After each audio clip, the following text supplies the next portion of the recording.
Alright guys, so the last speculative paleo video I made was quite possibly the greatest disaster my channel has ever seen in its nearly 4-year-long history. Like, when I witnessed the disaster that unfolded after I uploaded that video, fucking 76 views in 2 days. Oh, and keep in mind, I spent 2 months working on that video while I was doing school. 2 grueling months. It was like, just thinking about it gives me a fucking headache, I swear to God. But like, just seeing that disaster, it made me feel like Goku in this picture. You know, I'm trying to achieve my December 2026 vision, where I'll be living in an apartment in New Smyrna Beach, an Arlecchino cosplay our girlfriend, and we'll have a pet dolphin in a aquarium, because I'll find a way to make it legal, don't worry about it, guys. But, let's hope that this video will help me achieve that goal. And I bet you it will. I bet you this video will get me so rich, I'll be able to rearrange the Hawaiian Islands to spell my name. So, yeah. But anyways, today we'll be asking and answering the question, if Neanderthals could survive in the Hell Creek. And of course, just like in all these videos, we'll be basing their survival chances off 3 stats. How well they'll fit in the environment, their food availability inside environment, and the competition in that environment. Just, you know, yada yada, same fucking format as the last 2. Oh, and because like I didn't want to make fucking like 25 unique Neanderthal models, because that would take forever. I decided to just give all 5 Neanderthal models we have now each individual names, and we'll make it canon so like whenever they die, they respawn like in Jumanji. You have Stone,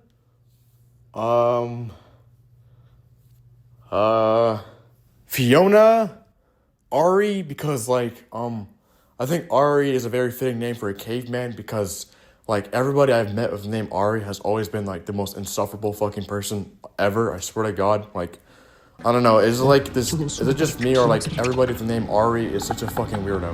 But anyways, Saitama, because he's bald, and, no, Saitama's too goated. We'll name him Gandalf, and we'll name this one Gingy, because he is ginger. Now, before I go into the habitat category, I think it's appropriate for me to go into the biology and the basic characteristics of Neanderthals. Neanderthals clearly were very similar to Homo sapiens, but they also had some differences that made them stand out. They were shorter and stockier than Homo sapiens, but were much stronger. The average Neanderthal male could bench press 500 pounds. That's some superhuman type shit, low-key. Their brains were larger than that of Homo sapiens, but they were shaped differently. While our brains focused a lot on social interaction, their brains focused a lot on vision and movement. Neanderthals also had a lot more fat storage than Homo sapiens. This adaptation better suited them to deal with the extreme temperatures of Pleistocene Europe and Russia, which could get all the way down to negative 70 degrees Celsius. It's also been stated that Neanderthals are more akin to being ambush predators as opposed to pursuit predators like ancient Homo sapiens. Neanderthals also had a lot of experience taking down large Pleistocene megafauna like aurochs, bison, woolly rhinos, and woolly mammoths. They also had a lot of experience taking on large mammalian predators such as cave lions, cave bears, cave hyenas, scimitar-toothed cats, and wolves. All of this will give them some much needed experience when it will come to dealing with the monster in Hell Creek. Will it be enough? We'll see later in the video. But for now, let's just see how they would adapt to the new habitat and climate of the Hell Creek.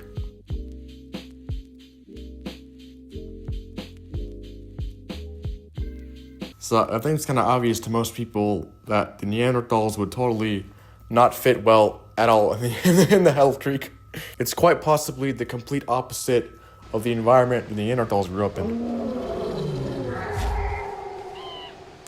The Hell Creek was a subtropical, warm, wet coastal floodplain with dense forest and swamp.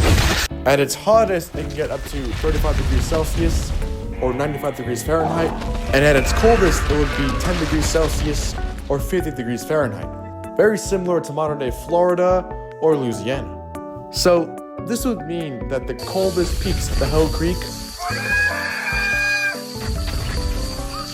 would be like the hottest summers of the Pleistocene Europe. It would be, holy shit. Adapting to this new environment would be brutal for the Neanderthals, as they simply just weren't adapted to such a hot and humid climate. Due to their stocky builds and the amount of fat storage they have, they would constantly overheat and would probably get a lot of heat strokes. The humidity of Hell Creek would also make it a lot more difficult for Neanderthals to start fires, and this would be a huge issue as, like Homo sapiens, Neanderthals use fire to cook their food. Without cooking their food, they'd probably have a much harder time trying to get their needed calories, and it would also make them much more vulnerable to getting diseases or parasites. Also, speaking about the topic of eating raw meat and like not being able to cook food, I saw these weird ass motherfuckers eating raw meat because they thought like, oh, we're gonna go back to the caveman days eating fucking raw meat, bro. Like, shut your bitch ass up. What the fuck are you talking about? Humans have been cooking food for nearly a million years. What the fuck are you on about, you fucking disgusting piece of shit, bro? Eating raw meat like a pig. Look, if you want to go eat raw meat and like die of having a million tapeworms up your ass, then you can go ahead and do it. This fish has tapeworms, but that's never stopped me before.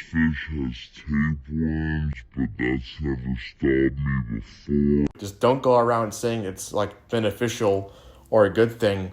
Because, like, we humans, if we humans did that, if ancient Homo sapiens did that, we'd be fucking extinct, like, long time. The fact that motherfuckers from, like, 500,000 years BC are thinking better than you, that's just kind of depressing. But overall, I don't really think there's much to go on about the habitat category, other than the Neanderthals would do fucking terribly in this new environment. And for that, we'll give them a 3 out of 10 in the habitat score. The adaptations that were adapted to keep them warm in Pleistocene Europe would burn them alive in the Hell Creek.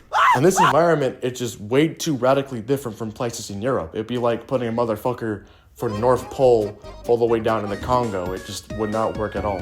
But yeah, I think anybody with like half a brain cell would figure that they would do terribly in the habitat category. But let's see how they would fare in the food category.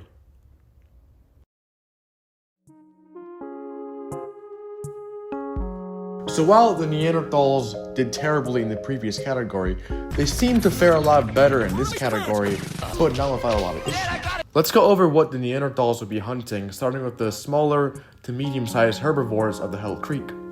Pachycephalosaurus would certainly be a solid option, as they were only about similar in size to a horse. However, they could run up to speeds up to 24 to 35 miles per hour, or 40 to 55 kilometers per hour. Also, that domed head they have would certainly fuck up any Neanderthal they hit with it. However, Neanderthals literally took down woolly rhinos and woolly mammoths, animals far larger than any pachycephalosaur. And so, they could most definitely take down a pachycephalosaur. The large oviraptorian Anzu would also be on the menu, as well as Leptoceratops Thysaccalosaurus. What the fuck is that name? However, none of these herbivores that we mentioned so far are big enough to sustain a Neanderthal hunting party for a long period of time. The ankylosaurs of the region are a whole different story. Denversaurus was around 6 meters and over 3 tons, and heavily armored. And instead of having a clubbed tail like Ankylosaurus, it had a row of spikes going down the sides of its tail. Even with the experience hunting Pleistocene megafauna, none of them came close to the sheer armory of the 2 ankylosaurs at the Hell Creek. And taking one of them down would be extremely difficult for the Neanderthals, for these fucking Flintstone-ass caveman motherfuckers. Unless the Neanderthals found some way to trap them or to get to their underbellies, there's really no way for them to kill or take down an ankylosaur without taking massive casualties. And so I think that they would tend to avoid the ankylosaurs as opposed to go after them. The ceratopsians of the formation would also be another nightmare to deal with for the Neanderthals. While yes, the Neanderthals did have experience taking on woolly mammoths, but this wouldn't necessarily mean they could do the same to a Triceratops or a Torosaurus. These two averaged out at around 10 tons, while the woolly mammoth averaged out at around 6 to 8 tons. The ceratopsians were also a lot lower to the ground than the mammoths, allowing them to charge and trample the Neanderthals much more efficiently.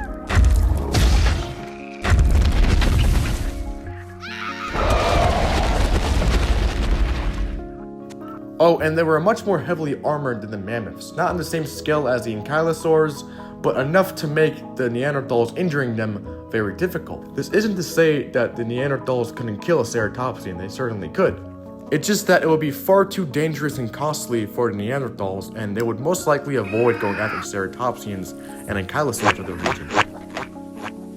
And they would instead pick the Edmontosaurs, which out of all the large herbivores of the Hell Creek, the Edmontosaurs were probably the best option for them. Their weaponry was nowhere near the scale as the Trikes or the Ankies, they didn't have fucking medieval torture weapons on their face, or a fucking sludge hammer on their tail. And they were large enough to feed an entire Neanderthal hunting party for a prolonged period of time, as they averaged out at around 7 to 12 tons, which was nearly the same size as the mammoths that the Neanderthals hunted during the Pleistocene.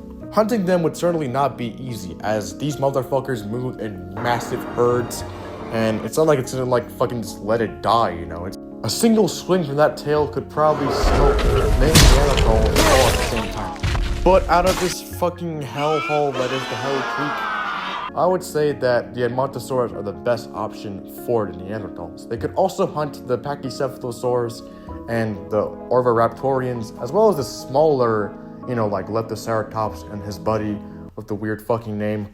Oh, and it's not like the carnivores are completely out the menu, as they could probably go after Archaeoraptor and the crocodiliforms of the formation. I'm not even gonna lie, like a smoked Edmontosaurus ribs, oh my god, that actually low-key sounds scrumptious, bro. It would have my toes twirling at how good it would be.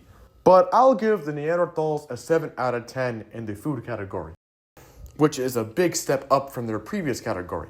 Other than the Ankylosaurus and the Ceratopsians and the potential Alamosaurus, which we don't have any evidence of it being in the Hell Creek, but we do have evidence of it being outside the Hell Creek at the same time of the Hell Creek, most of the herbivores of the formation are pretty solid options. And like humans, Neanderthals were omnivorous. Studies shown that the Neanderthals that lived in Spain were much more herbivorous than the ones in Eastern Europe. And so they could definitely dine upon the vegetation of the Hell Creek.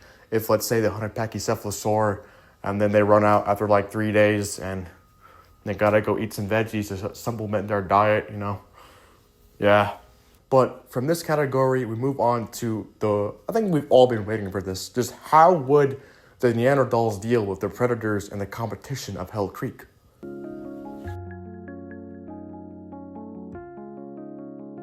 Alright guys, now, if you don't know, currently at the moment I have a really bad running...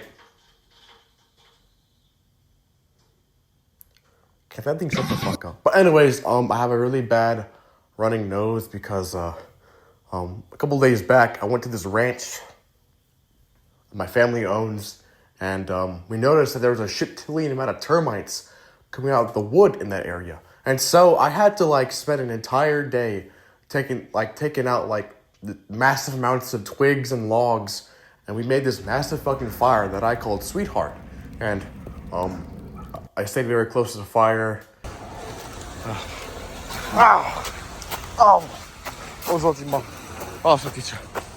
And it got, the smoke got into my face. I'm guessing now that caused an allergic reaction. So if I sound like fucking Squidward, I'm really sorry. I just want to get this done, And I just want this to be successful, I want this to be a good year. I want to have that Arlecchino cosplayer girlfriend. I want to have that pet dolphin that we'll totally get, in a legal way. And I want to rearrange the Hawaiian Islands to spell my name. So, I just want to get this shit done, bro.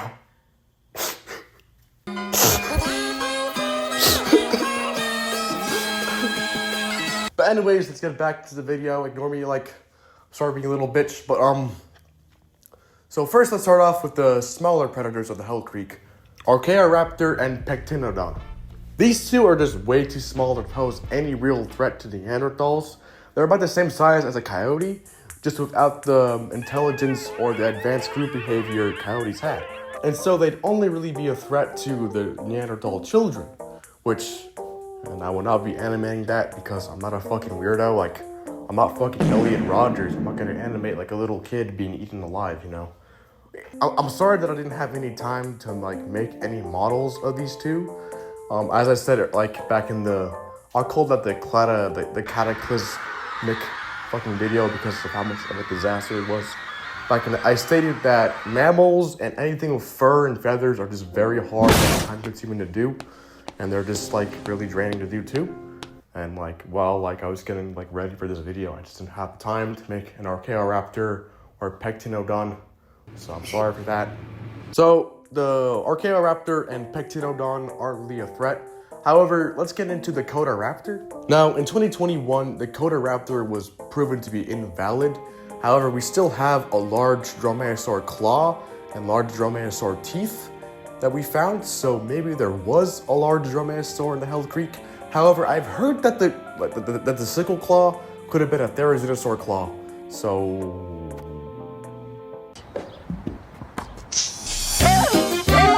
I don't know. If only the asshole who discovered the Codaraptor could just let us examine his fucking specimen, because he's keeping it private, so the paleontologist can't examine it. He's definitely he's fucking scared. The fact that he's keeping it private and not letting anybody examine it, that just proves that it's probably a fucking turtle, dude. What a fucking bitch, dude. I really need to show up at this guy's house and punch him in the fucking face because he won't let us fucking examine it. What a fucking pussy ass bitch, bro. God fucking damn it! But I can't do that because I'll get arrested and I won't get the Arlecchino card. But here, okay, enough with the jokes, okay.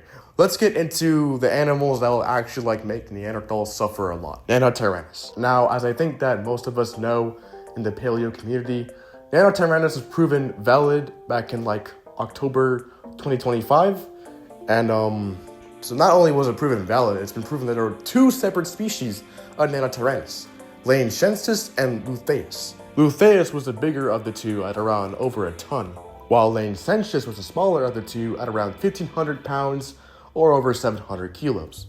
These two are specialized in going after fast, small-moving prey, and that would certainly include the Neanderthals, as they were literally the perfect size range to be considered as prey by these two Tyrannosaurus. Let's take a look back at how hominids have dealt with predation by large predators in the past to see how much an effect the Nanotyrannosaurs would have on them in Hell Creek. Large predators like big cats and bears don't usually go after humans, as we're too skinny and we don't have enough nutrients or calories to properly sustain them. However, when they do, it's really horrific. For example, a lone tigress in India and Nepal at the start of the 20th century killed over 400 people. Now, big cats don't usually go after humans, as earlier stated. However, it's been theorized that the reason why the tigress did this was because that earlier in her life she was shot in her canine and it damaged her tooth, and it led to her not being able to hunt her usual large megafaunal prey, and that she had to resort to hunting humans, which is actually kind of sad. The motherfucker who shot her technically caused the deaths of nearly a small town's worth of people. This was just over a century ago. Now imagine how early hominids with very primitive weaponry would deal with an animal more than 6 times the size of that tigress going after them constantly in an environment they're already really fucking bad at adapting to. The Neanderthals would suffer heavily under predation by the Tyrannosaurus. Oh, and the Neanderthals would certainly not be able to outrun a Tyrannosaurus. As a relative, a Nanotyrannus Chinzusaurus, which is one of my favorite dinosaurs actually, could run at the speeds up to 30 miles per hour or 45 kilometers per hour. So essentially, the Nanotyrannosaurs are the worst nightmare for the Neanderthals. Also, I heard some bullshit estimates saying that Nanotyrannus could only run up to 18 miles per hour. That is some fucking bullshit, dude. That you're telling me this motherfucker is slow? Are you kidding? Look at him. Look at him. Look at those fucking legs, dude. They got the fucking cybernetic enhancements and that shit. Look at his fucking legs. He is not slow. He's gonna outrun Usain Bolt and I show speed all at the same time. But anyways, yeah, the Neanderthals would do fucking terribly against the Nanotyrannosaurs, as they would be predated upon a lot of the time. And the Nanotyrannosaurs are just really fucking fast for them. Of course, the Tyrannosaurus would take a lot of casualties. However, it would not take as much as a toll on them as it would to the Neanderthals, as the Neanderthals and mammals in general take a lot more time to reproduce than dinosaurs. And so keeping a stable population would be very difficult for the Neanderthals as they would constantly be predated upon. Oh, and let's finally get to the big daddy of Hell Creek, the T-Rex. The T-Rex would be a fucking, it's kind of obvious, to be a fucking nightmare, an absolute hell for Neanderthals to deal with. The problem is that, as stated in the last category, Edmontosaurus was the best food option for the Neanderthals. However, that would mean the Neanderthals would be in direct competition with T-Rex. Taking a Rex on would be a complete fucking nightmare. I don't really know why people compare Neanderthals taking out a T-Rex to them taking out a mammoth. This is a very shit comparison, not gonna lie. The best a mammoth could do is probably trample you to death. A T-Rex could fucking hit you with its tail, stomp on you, bite you, and T-Rex is also very agile for its size, given that, as stated in the last video, Tyrannosaurus had very advanced ankle joints. T-Rex was also bigger than most mammoths. It averaged at around 8 to 12 tons, and I've heard some specimens can grow up to 14 tons. That is some kaiju shit. Oh, and the gastelia, which is basically it's something that non-avian dinosaurs and crocodilians have. It's basically just belly ribs, would make it extremely difficult for the Neanderthals to really poke through its hide. So in a one-on-one confrontation between a T-Rex and a Neanderthal hunting party, the Neanderthals are getting fucking wrecked. And so it'd be very difficult for the Neanderthals to properly feed themselves, as going into Edmontosaur populated areas would put them at risk with confrontation between T-Rex. The reason why humans were able to avoid competition from large mammalian predators is because we were mostly going after the megafauna, while big cats, wolves, hyenas, and bears were going after medium-sized animals like buffalo, horses, camels, and all that, while we were going after megafauna like rhinos and woolly mammoths. Studies showed that Homo erectus, a relative of humans and Neanderthals, would reside in places mostly populated by megafauna and avoid the areas populated by mammalian predators. It's very likely that humans and Neanderthals did the same. However, this tactic just wouldn't work in the Hell Creek, as going into the areas populated by megafauna would just put them at risk with direct confrontation with large predators like T-Rex. And switching to preying on the smaller prey items of Hell Creek would just put them in direct competition with the Tyrannosaurs. And so it's just kind of a lose-lose situation either way for the Neanderthals, and they would struggle immensely. And so it will be extremely difficult for the Neanderthals to set up a proper, stable population. Given how horrific the competition is, I'm sorry if you hear that plane in the back, I live by an airport, but given by how horrific the competition is in the Hell Creek, I'll give the Neanderthals a 3 out of 10 in the competition score, which leaves us with an overall score of 4.3 out of 10, being just below of having a stable population. The competition in this environment is just way too brutal, and while it does have good prey items, it also is just super fucking hot and way too radically different from the environment they are used to and adapted to. And with that concludes this video. I had a really good time making this. I enjoyed making this a lot more than the last speculative paleo video, because this one was just about Neanderthals. This wasn't about 5 different fucking animals. I probably won't do videos like that, with 5 animals too much anymore. It's just way too messy and sloppy. This one was very easy to make because it was straightforward. It was just about Neanderthals and Hell Creek, and yeah. But yeah, let's just, inshallah, we're going to have a great 2026. So I'll get that Arlecchino cosplayer GF, and I'll get that, I'll achieve my 2026 vision.